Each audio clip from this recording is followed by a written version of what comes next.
Pra mim, o mais perigoso é isso, você se fechar numa bolha e você não se questionar e culpar ainda quem tá se questionando e criticando, sabe? É curioso que a felicidade, ela não é só um ideal, mas a felicidade é um tipo de pessoa. Alguém que é fiel a si mesmo, que é resiliente, que é motivado, que é otimista, tem um alto grau de inteligência emocional, ressoa, né? Este episódio do Desenrola é patrocinado por Neutrogena Sunfresh. Com Neutrogena, você mantém a pele protegida o ano todo. Se a ideia é ouvir esse episódio dentro de casa, não esqueça que o protetor solar segue sendo indispensável, viu? O Neutrogena Sunfresh Dan Care, além de oferecer alta proteção para o rosto, também conta com o poder de ação antioxidante da vitamina C e toque seco. Agora, se preferir colocar um fone de ouvido e sair por aí, proteja também o corpo com Neutrogena Sunfresh, que hidrata com um toque seco e tem a textura ultra leve. Dentro ou fora de casa, o importante é cuidar da pele e sempre buscar o lado solar da vida.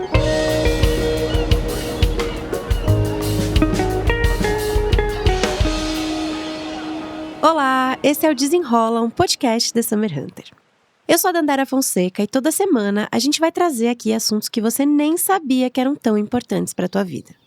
Sempre de forma solar, descomplicada e na companhia de gente que sabe do que está falando. O questionamento que inicia o episódio de hoje é: como não cair na positividade tóxica? Nos últimos anos, a gente falou muito e foi criando um ranço dessa mentalidade que algumas pessoas adotam, especialmente nas redes sociais, de suprimir as emoções negativas e agir como se estivesse sempre, a todo e qualquer momento, felizes e tudo bem, tudo zen. E que bom que a gente quer se afastar desse comportamento. Afinal, além de gerar uma culpa por não estar esbanjando gratiluz o tempo todo, a gente sabe que ignorar os problemas, as dores e as tristezas, especialmente quando esses sentimentos são apropriados e naturais, não faz bem a ninguém. O problema é que parece que ficou difícil desassociar a positividade de alienação e até de negacionismo.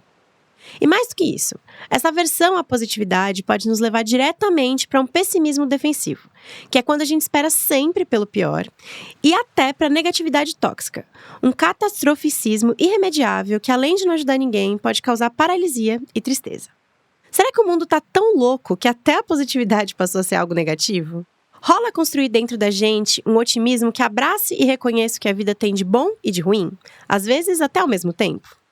Para tentar responder essas perguntas, está aqui comigo o psicanalista, escritor e pesquisador de comportamento André Alves. Ele é cofundador da Float Vibes e do podcast Vibes em Análise. Foi de um dos episódios do Vibes, inclusive, que a gente tirou inspiração e base para esse papo que a gente vai ter hoje. André, obrigada por estar aqui com a gente. Obrigado pelo convite, grande prazer estar aqui e animado para falar desse tema tão tenso e denso. Bora lá. Tá aqui no Desenrola também a bióloga, educadora menstrual e professora de yoga, Bruna Bali. No seu perfil nas redes sociais, ela fala da yoga de forma realista, abordando também assuntos como ansiedade e esgotamento. Bruna, obrigada por estar aqui com a gente. Eu que agradeço, eu tô muito feliz de estar aqui e eu também tô muito animada para conversar sobre esse tema, é um tema que eu falo bastante, então acho que vai ter assunto aí. Bora lá. Bom, a gente sabe que todos nós temos dias bons e ruins ali, mais fáceis e mais difíceis, mas no geral eu queria saber de vocês, assim, vocês se consideram pessoas otimistas ou pessimistas? Para qual lado vocês estão mais ali pendendo? Pois é, o meu sócio Lucas Litt brinca que eu sou mais pessimista da dupla. Mas eu gosto de me enxergar como alguém que aposta no tal do pessimismo vivo, como diz a J. Mombassa, que é uma visão de que as coisas têm, claro, seus afetos negativos e suas visões um pouco mais complexas, mas que não se deixa cair na tentação da apatia. Uhum. E você, Bruna? Eu também tô mais pro lado do pessimismo. Fiquei aqui pensando na resposta, mas eu sinto que eu uso mais energia pra tentar ver o lado positivo, sabe, das situações. É mais natural pra mim ver o que pode dar errado. A mente de uma ansiosa, né, gente? E aí eu tenho que admitir que eu sou mais pessimista mesmo. Eu trabalho isso há muitos anos na terapia, de pensar, assim, porque tem aquela coisa de você pensar no pessimismo pra você ser surpreendido, às vezes, por um otimismo ali, de certa forma. Ainda mais se você é uma pessoa ansiosa, né? Só que, enfim, isso pode trazer muitas questões ali também, de você sempre ficar esperando ali, né, esse ponto negativo. E aí, hoje também, a gente fala muito mais que tá tudo bem, não tá bem, né? Então, a gente fala muito sobre vulnerabilidade, a gente entende que o mundo que a gente tá muito louco também, e é difícil tá bem o tempo todo, né? E aí eu fico pensando, por que, se a gente tá tendo tantas conversas sobre o assunto, a gente ainda insiste nessa positividade tóxica de querer ser feliz o tempo todo, sabendo que não dá pra ser feliz o tempo todo?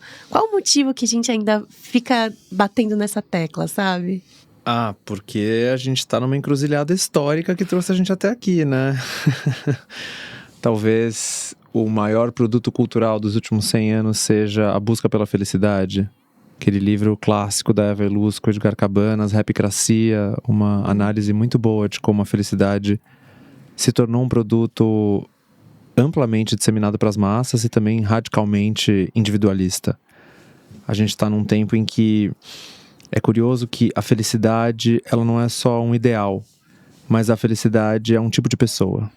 Alguém que é fiel a si mesmo, que é resiliente, que é motivado, que é otimista, tem um alto grau de inteligência emocional, né? Ressoa, né? Então, difícil escapar desse imperativo do seja feliz.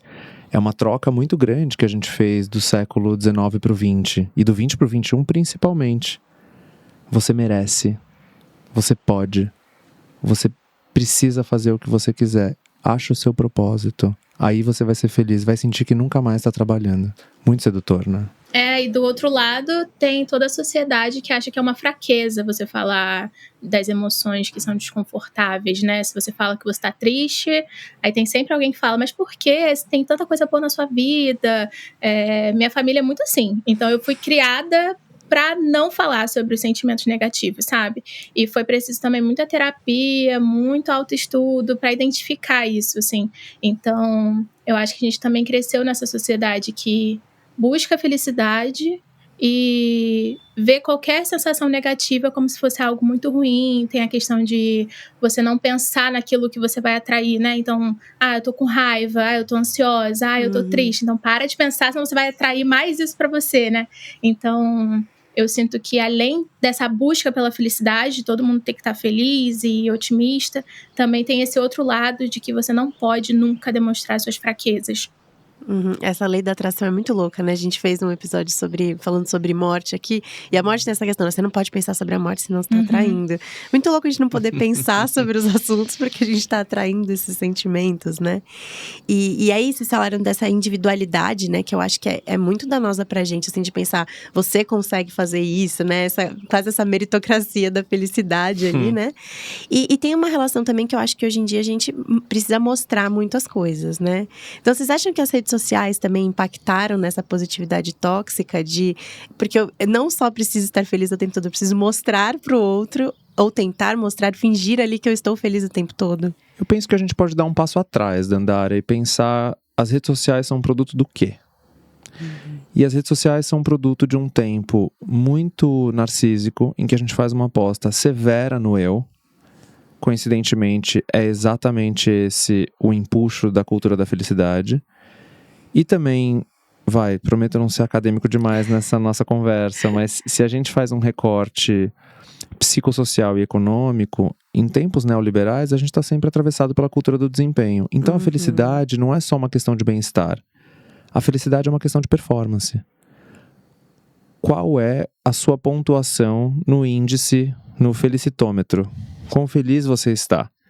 E quão capaz você é de vender isso para o outro como quase uma afirmação que os americanos adoram, né? Fake it till you make it. Então, se a felicidade não é algo que eu consigo sentir numa vida cotidiana, na intensidade que eu gostaria, pelo menos eu posso tentar fabricar isso. De novo, a lei da atração, que é mais um produto interessantíssimo dessa história. Fico curioso um pouco para como é que a Bruna enxerga esse papo. Então, pensei nisso, porque acho que o mundo da yoga ali, né, tem muito disso que a gente tá falando, né? Acho que a Bruna pode falar melhor, mas a gente que acompanha ali, acho que a gente esbarra, né, nessas questões. Não, eu super concordo. Eu acho que a rede social, ela é muito um espelho também da nossa sociedade, né?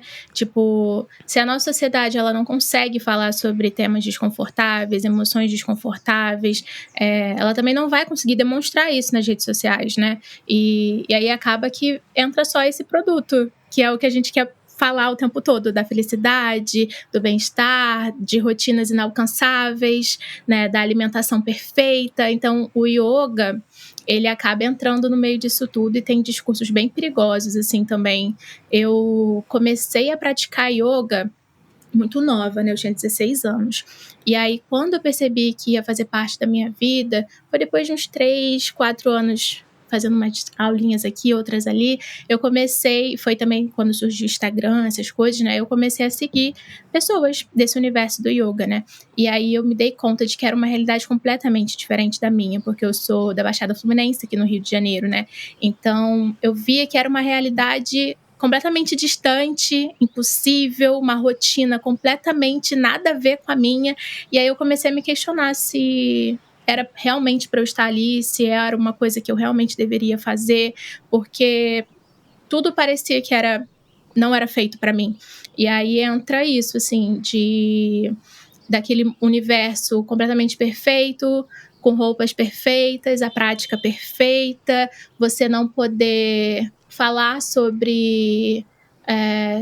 tipo, eu era muito ansiosa nessa época, né? Então, as pessoas, o discurso do yoga vinha falando de leveza, de bem-estar, de iluminação espiritual. Então, eu me sentia que quando eu tinha crise de ansiedade ou quando eu estava me sentindo mais triste, com crise de choro, era como se nada daquilo estivesse resolvendo, sabe? Não como se fosse uma coisa normal. Hoje eu já vejo como uma coisa normal. Mas aquele discurso me pegou de uma forma de eu questionar se o que eu estava fazendo estava certo, sabe? Porque não tinha ninguém falando sobre... Cara, é normal você sentir emoções, é normal você sentir ansiedade, é normal você sentir tristeza, é normal você sentir raiva. Não, era só tipo... O certo é você estar bem o tempo todo. Você é o saudável. É você conseguir estar otimista, é você conseguir ver coisas boas na sua rotina, nas coisas mais simples, e você não se questionar, sabe? E aí eu acho que entra nessa outra questão, né? Do capitalismo, do produto, porque é um ser que não se questiona, que não tem consciência dos problemas onde está inserido, é um ser que não vai buscar mudanças, vai se contentar em estar ali. Então acho que está tudo muito conectado.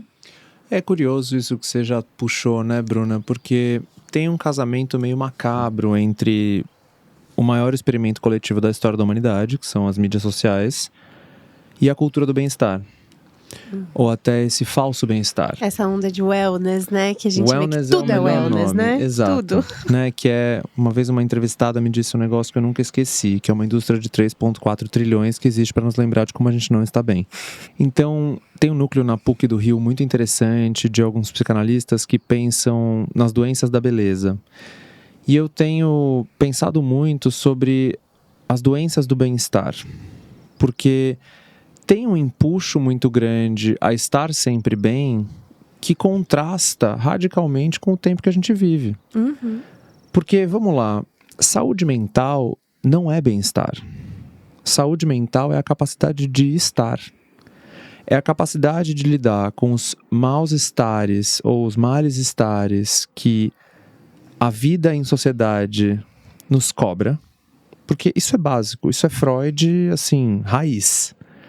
E, ao mesmo tempo, a gente conseguir acreditar que os momentos de bem-estar vão nos trazer algum tipo de prazer e fruição.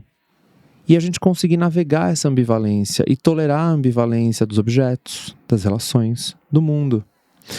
Essa ideia de que só pode o bem, vamos arredondando os cantos para deixar tudo muito perfeito e muito certinho e muito sob controle, é uma estratégia muito obsessiva. Porque é uma aposta de que a gente vai conseguir manter tudo no lugar, nada vai desmoronar, nada vai cair. Medo de cair para sempre, uma imagem que é tão poderosa do Winnicott, o psicanalista inglês. Então, esse medo do colapso que a gente tem. Uhum. Pensando em casos mais graves, claro. Mas, em análise, e aí vou puxar bem aqui para o meu lado, Bruna, mas em análise, a gente não acredita nisso.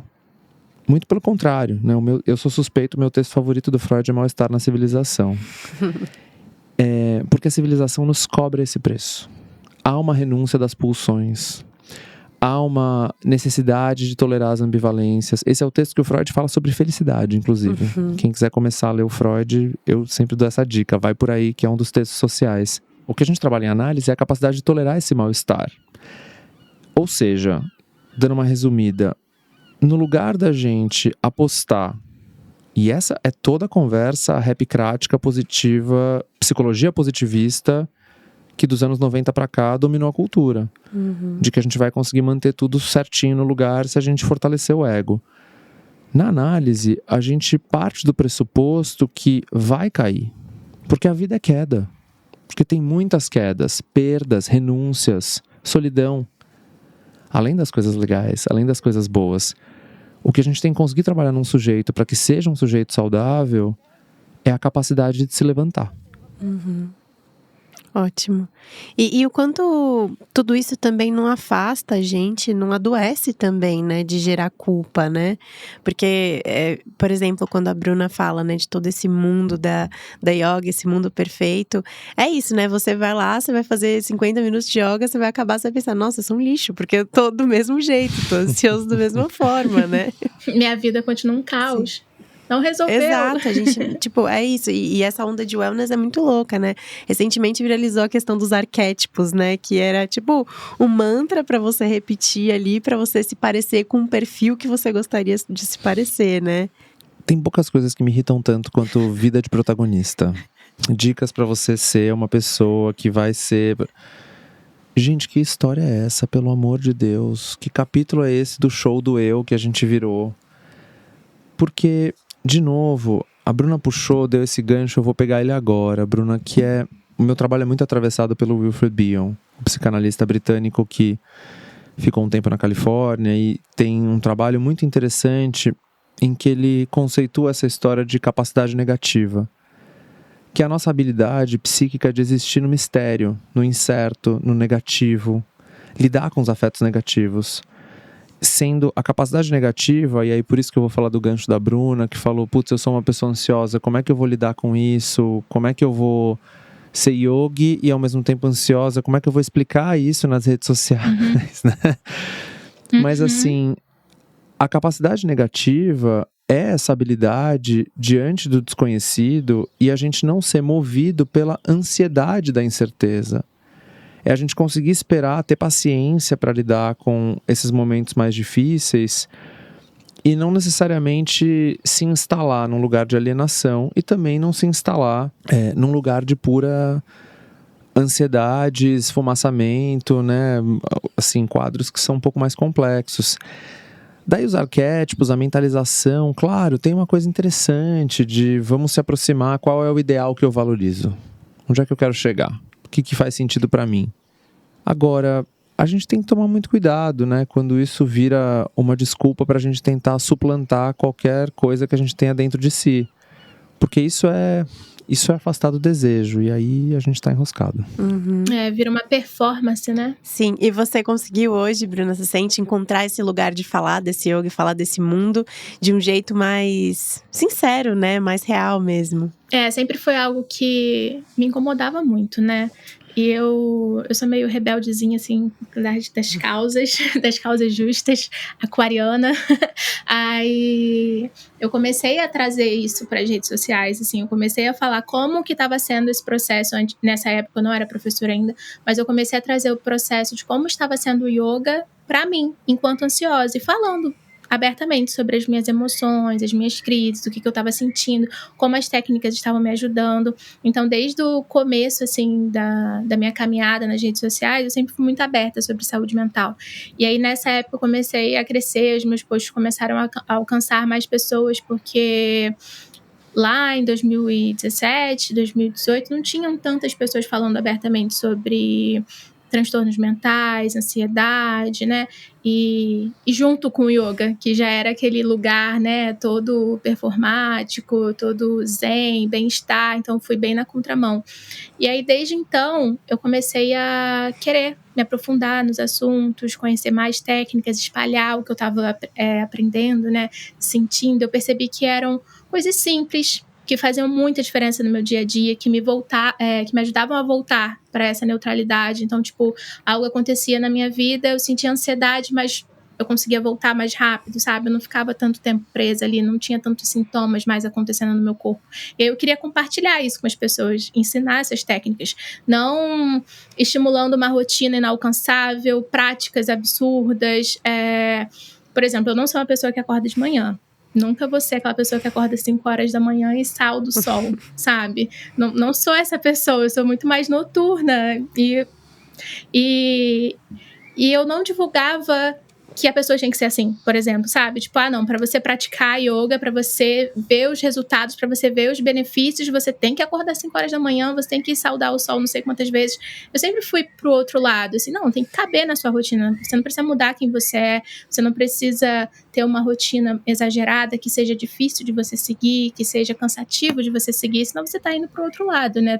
Não tá fazendo bem para a sua saúde, para a sua vivência, até porque a gente tem fases, né? Tem fase que você vai estar mais de um jeito, tem outras fases que você vai ter outras necessidades. Por exemplo, nós mulheres, a gente pode ser que tenha fases que eu seja mãe e aí vai mudar completamente a minha rotina. Como que eu vou querer seguir uma rotina exatamente daquele jeito que tem uma pessoa falando? Então é importante você se perceber, saber quais são as suas necessidades daquele momento, ver como se encaixa e você ter autonomia para fazer essas mudanças, né? Então eu quis ser professora de yoga para poder divulgar aquelas técnicas que eu estava aprendendo para pessoas reais, para mulheres da Baixada, que foi como eu comecei, né? Eu comecei a dar aula para mulheres da Baixada Fluminense também, ali de Duque de Caxias, e aí espalhar isso de uma forma mais sem tanta pressão.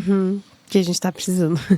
E aí eu fico pensando também, além dessa culpa que a gente já falou aqui, né, de que eu não consegui ser feliz o tempo todo, eu não consegui atingir isso, o que mais, né, que essa positividade tóxica pode trazer pra gente? Porque eu acho que pode impactar ali também numa falta de empatia, né, com o outro, também numa falta de noção com o mundo, né, de entender que, cara, as coisas, tudo bem, sua vida pode estar boa ali, mas em volta as coisas não estão legais pra todo mundo e a gente não pode aceitar essa situação, né?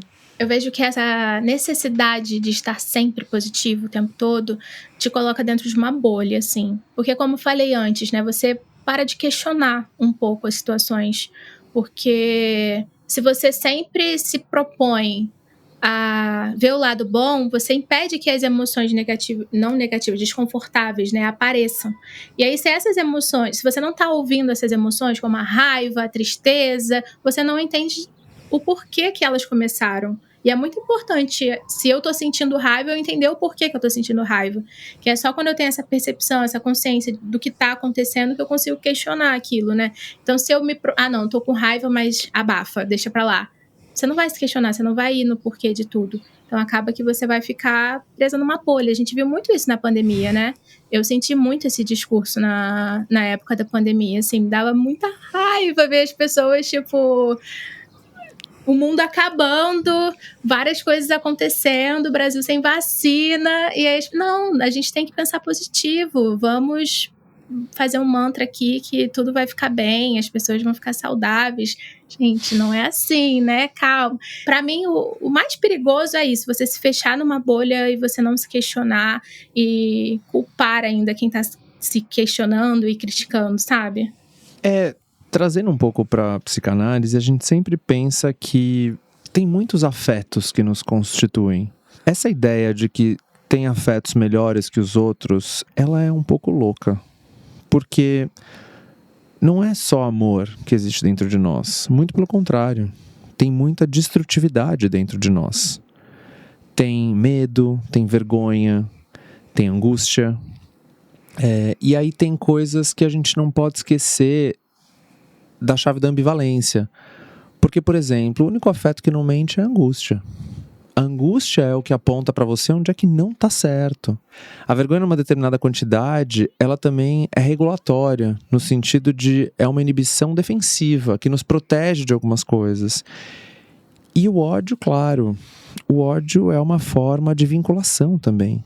Qual que é o problema muito interessante? A gente está falando sobre positividade tóxica, mas a gente sabe que o que está movendo a esfera pública hoje é principalmente o medo e o ódio. Então, é uma condição muito alienante essa, de que a gente consegue ficar só nos afetos mais bonzinhos. Sabe aquela imagem que, assim, na clínica ela vem... Toda semana ela aparece. Divertidamente. O filme da Pixar. Quando o adolescente aprende que uma memória é permeada tanto pela alegria quanto pela tristeza. É mágica essa cena, né? Dandara tá com uma cara de que... Sim, vai ter o 2 agora. Por que é interessante essa imagem? Que é pra gente pensar exatamente nisso que a Bruna tá puxando, da ambivalência das coisas. E que dá pra navegar exatamente tolerando os lados bons e os lados maus dos objetos. Das experiências, das vivências. E, de novo, isso, manter-se nessa bolha, exige um esforço psíquico grande. Isso é uma coisa, assim, muito importante da gente sublinhar. Quanto mais fundo a gente tenta recalcar alguma coisa no nosso psiquismo, recalcar, assim, esse mecanismo muito interessante que nós humanos temos de conseguir esquecer coisas que são insuportáveis de manter na nossa consciência. A gente é uma maquininha de esquecer. A gente é muito bom de esquecer. Só que quanto mais forte é o nosso recalque, mais violento vai ser o retorno do recalcado. Mais forte, o que a gente tenta conter vai vir. Sabe aquela imagem assim de a fulana, ela é tão legal, ela é tão galera, e aí de repente um dia ela perde a cabeça. Só que ela não só perde a cabeça não. Ela grita, ela berra, ela quebra tudo, ela bota tudo abaixo. Por quê? É o trabalho que foi feito para conter aquilo ali, né? Tá voltando. A gente tá tendo notícias de muita coisa que tá emburacada dentro desse sujeito. Só que tá lá. Total. E é isso, né? Acho que se a gente não consegue sentir empatia pelos nossos sentimentos ruins e tal, como que a gente vai sentir com o outro? Quando o outro falar pra gente que não tá bem, né? Quando o outro falar pra gente que tá passando por uma barra. É muito louco. Se a gente não consegue pensar nos nossos próprios, né? Imagina no do outro. Essa palavra, ela é uma palavra que me engatilha sempre, Dandara, que você puxou, que é empatia. Porque eu sempre acho interessante a gente lembrar que a empatia é a gente considerar que o outro é um outro. A alteridade é isso. E o outro tem uma quantidade enorme de traumas, de coisas recalcadas, de afetos negativos, enfim, de emoções ambivalentes. Isso também constitui o vínculo. E, assim, para coroar, a gente tem um estranho dentro de nós. Tem uma parte nossa que é uma esquina escura, ou muitas. O outro também tem isso. Empatia é a gente conseguir se conectar nesse lugar. Entender que o outro é um mundo, assim como a gente. Difícil. Difícil. Agora, todo esse papo, enfim, da positividade tóxica é super importante a gente ter mesmo pra tirar essa coisa do eu também, né, ali. Mas fico pensando o quanto ela também não levou a positividade pra esse lado negativo, sabe? Então, colocou ali a positividade, como a gente falou, ligada, que até vocês falam no episódio do Vibes, né, muito bem, que ligou ali essa positividade a uma alienação, a um negacionismo ali. E o quanto que não levou pra esse lado. E ela é importante pra gente também, claro, né? A positividade. Porque acho que sem ela a gente meio que fica perdido ali, né? Sem futuro, quase, né? Perfeito. Tem um texto de um crítico de arte que eu gosto bastante, que é o Ben Davis, que ele fala que não existe narrativa mais sedutora no nosso tempo do que a do fim do mundo. E é importante a gente lembrar de como essa catástrofe embalada que a gente consome vorazmente. Estamos vendo aí, né? True crime, guerra, desastres ambientais, ansiedade climática. Tá no ar, na cultura, esse cinismo recreativo, em que a gente sente desprezo pelo outro, em que a gente se convence de que o mundo acabou, a gente se instala numa apatia climática, não tem nada pra fazer, o mundo vai acabar mesmo, vamos embora. Vamos ver queimar. Isso é construído. Isso é um produto cultural. Aí eu tô colocando meu chapéu de estudos da cultura mesmo. E é isso que a gente precisa prestar muita atenção, quando também a positividade vira um sinônimo de alienação. Não é. Tem uma uma entrevista do Freud, que sabe que o Freud deu poucas entrevistas, escreveu loucamente, né? São muitas cartas, assim, estamos falando da casa dos milhares, 10 mil cartas, por aí, nunca lembro o número. Mas tem uma das últimas entrevistas que ele deu em que o entrevistador pergunta para ele: então o senhor é um profundo pessimista? E ele responde: não sou. Não permito que nenhuma reflexão filosófica estrague a minha fruição das coisas simples da vida. Isso é ouro. Pra gente lembrar que a fruição da vida, o prazer, a capacidade de enxergar características positivas também fundam o sonho, fecundam a vida, né? Isso é eros, isso é curiosidade pelo mundo, pelo outro, pelas vivências, pelas relações. Sem isso a gente não consegue se relacionar. E a gente é essa espécie curiosa que é profundamente dependente, não importa quantos posts de eu me amo acima de tudo a gente consuma por dia. Uhum. Bruna, você já viveu assim esse contrário também de tipo, às vezes querer compartilhar alguma coisa positiva, querer falar alguma coisa positiva ali e sentir medo, sabe? De cair nesse, nossa, será que as pessoas vão achar que eu sou alienada? Eu lembro sempre daquele meme, né, acho que é da Kim Kardashian, que ela vai reclamar de alguma coisa e aí fala, People are dying, Kim. People are dying, Kim. Tem sempre esses comentários, né? Às vezes, por exemplo, eu faço yoga, mas eu como carne, né? Não como carne vermelha, mas eu como carne de frango, peixe. Aí eu fui postar em um rodízio, aí vários comentários, tipo, ai, não acredito que você tá fazendo isso, os animais estão morrendo, que não sei o quê. Gente, meu mundo, minha rotina, minha realidade, né? Tem sempre essa necessidade de abraçar todas as causas, todas as lutas, você tá ali falando. Eu sou uma pessoa que me posiciono, né? Então eu acabei sentindo essa pressão quando eu fui me posicionando mais, falando mais sobre as questões, de estar sempre ali debatendo todos os assuntos e estar pegando todos os ganchos, e às vezes simplesmente eu não tenho energia para me doar para todas essas demandas, né? E eu acabei me identificando com o que a Andrea falou, porque eu tive uma fase do meu transtorno de ansiedade que eu me tornei muito apática, principalmente pela situação climática, assim, do mundo, que eu sou bióloga, né? Então é um assunto que eu gosto de pesquisar, de ouvir e tal. E aí eu senti que me levou para esse lugar de apatia que o André comentou. E aí foi um processo para eu voltar a me sentir viva, sabe? Me sentir leve. Foi um processo de encaixar rotina, alimentação, exercício físico, para mudar um pouquinho a fisiologia aqui do meu corpo, para poder dar aquele gás de me sentir viva. E aí hoje eu sempre falo que o dia que eu tô alegrinha, feliz, quando eu consigo ver uma coisa triste acontecendo, mas logo depois eu tô cantando uma música e tal, eu fico tão feliz comigo, porque eu me sinto realmente viva. Tá tudo aqui, sabe? Eu tenho as sensações desconfortáveis, eu tenho a noção dos problemas ambientais que a gente está inserido, dos problemas culturais, sociais, mas eu também consigo cantar uma musiquinha de olho fechado, sabe? Tipo, beber o chazinho que eu gosto. Então, eu sempre falo que pra mim, a minha qualidade de vida é quando eu me sinto assim, tipo, capaz de experimentar também as coisas boas, sabe? Sim. E é poder compartilhar isso também sem sentir que você tá compartilhando ali uma positividade tóxica, né? É falar com as pessoas também que, cara, tem momentos positivos, tem momentos bons. Acho que às vezes as pessoas nas redes sociais, sei lá, como você, por exemplo, né, Bruna, viralizou ali falando sobre transtornos de ansiedade, essa questão, às vezes tem uma cobrança do público também, se você tá falando que naquele momento você tá bem, que você tá feliz, que você tá contente, né? Imagino que deva ter alguma coisa por aí também. Tem sim, tem. Mas acho que pouco, assim, pra questão da positividade, sabe? Tipo, você tá feliz, mas eu acho que é menos. O que eu mais senti com relação à cobrança, assim, foi me posicionar, falar sobre todas as causas, sabe? Foi algo que bateu mais forte aqui. Vou te mandar o episódio Ansiedade Climática, Bruna, que a gente fez recentemente, assim. Estamos fazendo uma pesquisa bem funda sobre os efeitos da catástrofe climática no nosso psiquismo. E eu vou dificílimo, né, esse assunto.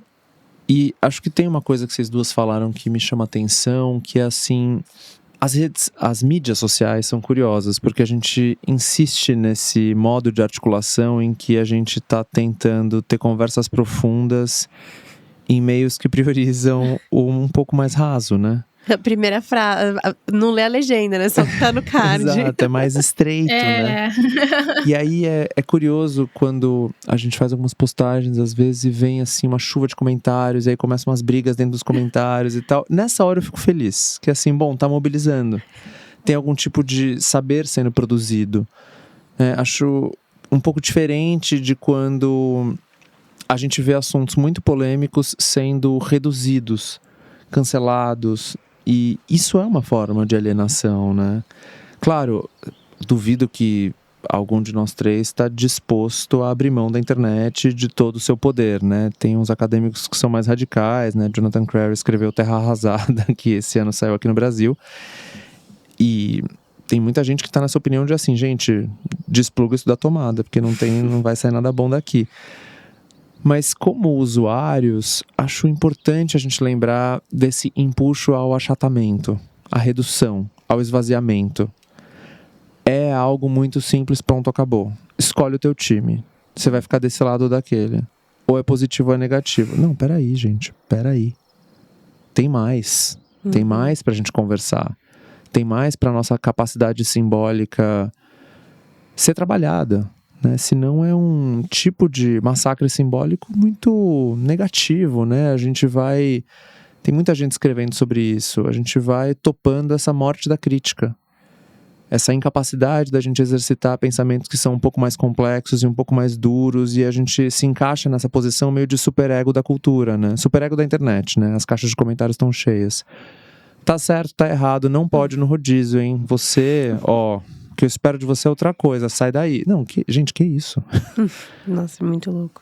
E é impossível você atingir todos esses checks ali, né? E nem é justo com você. É, que aí essa coisa muito louca de que a gente vai conseguir... Tem um livro muito clássico, né, do Irving Goffman, que é sobre a performance do nosso dia a dia. E performance é, nos estudos da cultura e mesmo nas ciências sociais, um assunto bastante frequente. E aí a gente encaixou essa performance atual em que a gente está performando para todo mundo ao mesmo tempo, o tempo todo.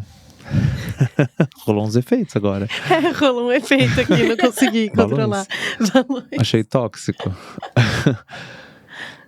Que é mesmo essa palavra, né, com a qual a gente tá dançando, tóxico. Não, peraí, gente, o que é tóxico? Envenenamento. Que envenenamento é esse do qual a gente tá falando? A gente acabou de publicar um episódio sobre masculino. Ou masculinidades. Esse assunto, assim, bom, esse rende uma temporada inteira. O que existe na masculinidade para além de tóxico? O que dá pra gente falar sobre o masculino para além de boy lixo? Porque, ok, isso tá colocado, né? Estamos falando aí de patriarcado, misoginia, ódio ao corpo feminino, né? Isso tá posto. Bom, mas a gente vai ter que dar um passo, porque no caso é 50% da população mundial. E a gente não tá conseguindo explodir as convenções de gênero como a Butler nos propõe, o Preciado, muita gente. Então, enfim, E é muito legal você falar sobre isso, da gente pensar para além, porque é isso, né? Acho que é pensar a positividade além de tóxica, porque é isso que vocês comentam no episódio, né? Que senão a gente vai para esse negativismo que é o tempo todo esperando o mal, e é tão ruim quanto, né? Você querer ser feliz o tempo todo. E aí, pensando assim, queria saber de vocês, assim, eu acho que vocês acham possível mesmo ter uma positividade ali que abarque todas as questões sociais, todas as questões psicológicas que a gente tem, e se vocês têm formas ali pra ir pra esse caminho, o que vocês acham?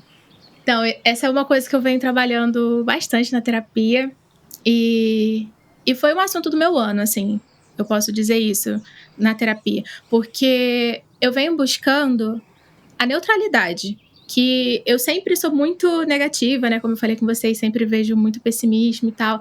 E aí eu fui trazendo essa apatia, essa necessidade de estar sempre pensando na catástrofe e tal. E aí, na terapia, eu descobri a neutralidade. Calma, Bruna, você pode ser feliz, você pode ver o problema, mas você volta aqui pro neutro, sabe? As emoções, elas vêm e vão, elas vão flutuar, e você precisa permitir que todas elas estejam presentes. Então, não é que você vai forçar uma a aparecer acima da outra, sabe? Tipo, é você sentir tudo. Quando uma situação triste acontece, eu senti tristeza, uma vergonha, um medo, né? Tipo, vai aparecer, eu vou olhar, mas depois eu volto pra neutralidade. E a mesma coisa com o positivo. Eu vou viver, eu vou me permitir. E aí eu senti que depois de eu ter percebido isso, quando coisas boas acontecem na minha vida, eu consigo permitir que elas realmente fluam com intensidade, sabe? Tipo, vou dar o exemplo de show, de festival, sei lá, eu tô ali no show, mas eu tô me permitindo estar feliz, estar vibrando, estar sentindo toda aquela alegria. Quando eu tô com a minha sobrinha, eu tô ali com ela, eu tô sentindo todas aquelas emoções, eu me permito sentir aquilo. Antes eu acho que eu bloqueava um pouco, sabe? Tipo, eu vinha e aí eu dava aquela bloqueada. E aí esse ano eu falei, não, eu vou me permitir sentir tudo. Então, quando eu tô triste, eu tô muito triste, mas depois eu volto. Não vou ficar lá, sabe? Tipo, pra sempre. Eu sei que eu consigo voltar hoje. E quando eu tô muito feliz, eu também me permito estar muito feliz e sentir aquelas coisas que eles sintam. Então, por exemplo, hoje eu tomei um café. Aí eu senti o cheiro, senti os aromas, estar ali presente, deixar vir aquelas sensações.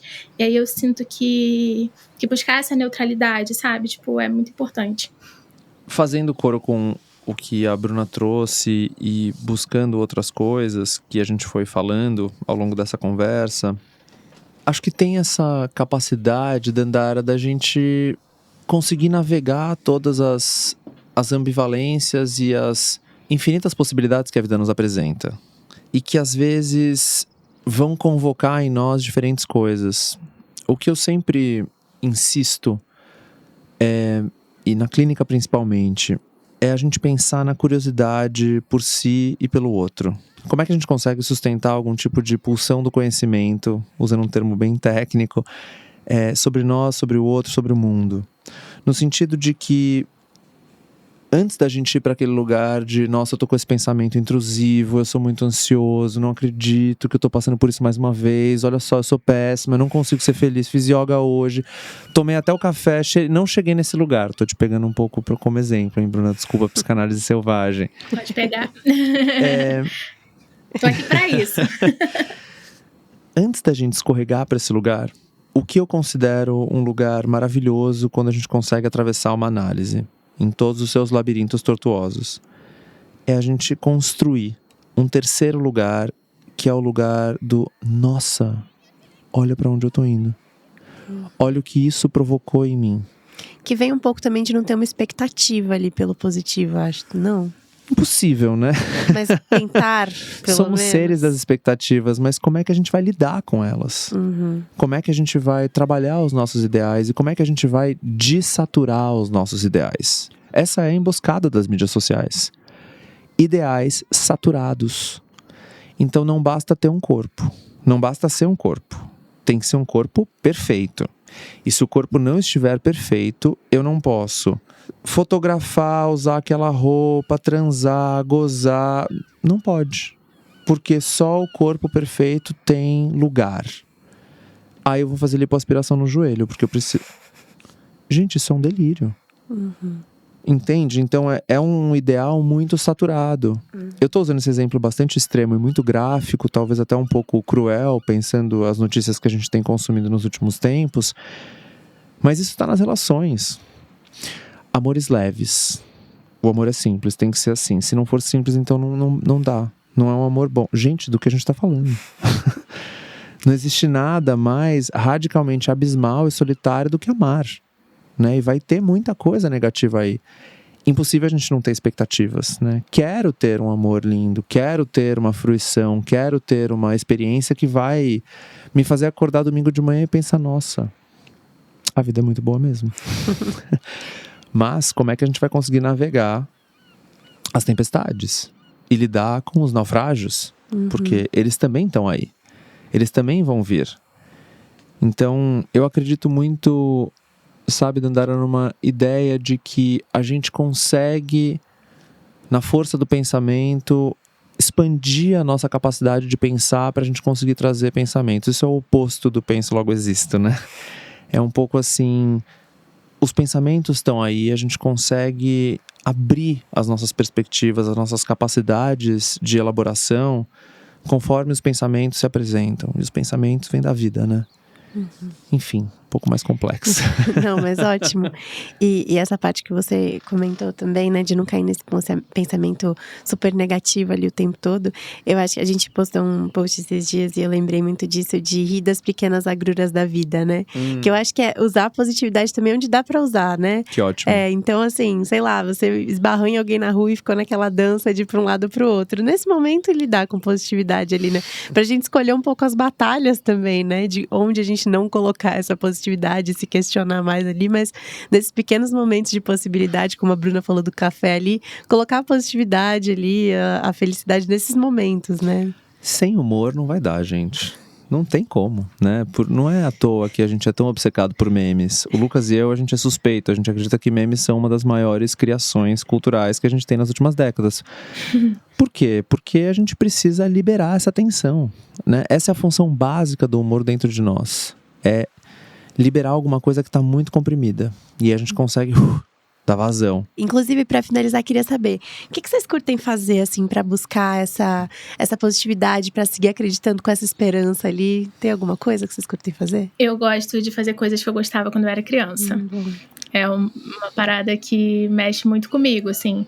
Então, eu gostava muito de dançar. Então, a dança é um local onde eu realmente consigo me sentir inteira, a energia fluindo. Ai, tô viva, que delícia! É na dança, assim. E tentar experimentar coisas novas também. Eu gosto muito dessa sensação de desafio, de você não conseguir fazer nada e depois você vê que você está avançando, fluindo. Então, comecei a tentar andar de patins, a pintar. Hoje eu gosto de pintar paredes, por exemplo. Então, experimentar coisas novas, né? Ver que nós somos capazes de fazer muitas coisas que a gente nem imagina. E quando eu me sinto fazendo essas coisas, eu consigo me sentir viva. Esporte radical também é uma parada que eu gosto muito. Que não é sempre. Não consigo sempre, mas eu gosto da sensação. A Bruna, pra mim, trouxe a dica já lá no começo, que é trazer pro corpo, né? Achei muito bonito, Bruna, como você foi descrevendo que a yoga ou o yoga, fiquei na dúvida qual é o artigo que a gente usa nesse nosso idioma binário português. Mas, não, tanto faz, assim, pode ser as duas coisas, que flui melhor. É muito interessante isso, né, de trazer pro corpo. Eu tenho falado muito nisso, de como a gente pensa com o corpo. Por isso que na análise a gente gosta menos do termo cabeça ou cérebro, e a gente fala mais sobre mente. A mente está espalhada, a gente pensa com o corpo, a gente sente com o corpo, a gente sente com a mente. Enfim, tudo isso está bem misturado. A gente é um ser psicossomático. Os neurônios estão em toda parte. Pois é, olha que maravilha essa frase. Então, trazer para o corpo é um negócio que me ajuda muito. Que me lembra que eu não sou uma cabeça na frente de uma tela ou sentado numa poltrona. 2, tem um conceito do Durkheim que eu acho maravilhoso, sociólogo, que é a ideia de efervescência coletiva, que é sentir com o outro. Tem alguns analistas que pensam, por exemplo, sobre como é que a gente supera trauma. É muito difícil a gente conseguir superar sozinho. A gente precisa ir para uma prática coletiva. Para mim, vou para... Não vou desviar da pergunta ainda, Andara, porque é raro, mas dançar, fazer junto, né? Por que a igreja, a dança, o esporte são tão presentes na cultura há tanto tempo, na humanidade? Porque são essas experiências muito raras e muito interessantes de sentir junto. É um show, né? Tá todo mundo cantando, todo mundo canta super mal, não consigo nem ouvir o cantor, mas a gente tá sentindo junto. Isso é uma das coisas que fazem fazer sentido, né? Isso pra mim vale muito, assim. E também, né, sou suspeito, mas pra mim poucas coisas se equiparam ao milagre que acontece dentro de uma sala escura assistindo alguma coisa, né? Então cinema pra mim é um lugar de enxergar o mundo por outros olhos. Demais. Bom, agora a gente vai para o quadro Summer Quest. Perguntas fixas que vamos fazer para todos os convidados que passarem por aqui com uma única intenção: te inspirar a levar uma vida leve e em busca do sol o ano todo. Acho que a primeira a gente já respondeu um pouquinho, mas dá para se aprofundar. O que vocês curtem fazer para relaxar? Cara, eu gosto muito de ir pra parque. Parque é um local que é um rolê que não me cansa, sabe? Porque tem rolê que eu gosto muito, mas que é bem cansativo. Tipo, fazer trilha é cansativo. Eu gosto, mas é cansativo. Parque já é um rolê que eu gosto pra relaxar. Quando eu tô precisando muito relaxar, eu coloco o fone de ouvido, sento num banquinho num parque e é isso. Adoro. O que me relaxa é ler. E tem uma coisa na minha vida que é muito importante pra mim, que é o chá. Eu sou bastante obcecado pelo chá. E se a gente pensar em toda a tradição chinesa do chá, que também é um produto cultural, tem toda uma história interessante sobre isso, mas a gente deixa para outro episódio. É a experiência do chá, né? As folhas, quando a água toca as folhas, muita coisa acontece. E a gente tem uma chance, uma dessas raras chances cotidianas da gente experimentar todos os nossos sentidos de uma vez só. Então o chá me coloca em outro tempo. Bom. Nossa, eu amo chazinho também. Eu gosto também, uma delícia. Poxa, a Bruna podia estar aqui, né? Seria tudo. Ai, Quer dizer, não, a amo. gente podia estar aí, né? Você tá no Rio de eu acho que eu prefiro essa Janeiro, troca. Eu preferia estar lá. Só venham, vamos gravar aqui. A próxima pergunta é: a praia mais incrível que vocês já visitaram? Cara, eu amo visitar praia, né? E eu morei um tempo no Havaí. E aí a praia mais incrível que visitei foi uma de areia verde lá. Caraca. O nome, deixa eu pegar aqui o nome pra vocês pesquisarem, quem tá escutando a gente.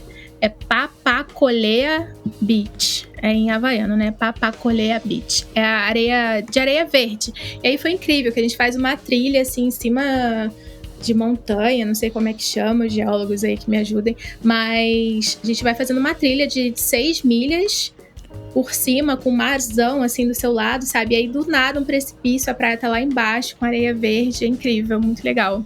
Bem diferente de tudo. Eu gosto muito de praia também. Sou uma pessoa mais da praia.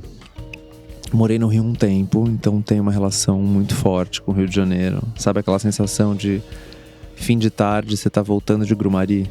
E aí você pensa, nossa, aqui tem praias incríveis que também. lugar é esse, né? Moreré é um dos meus lugares favoritos no mundo.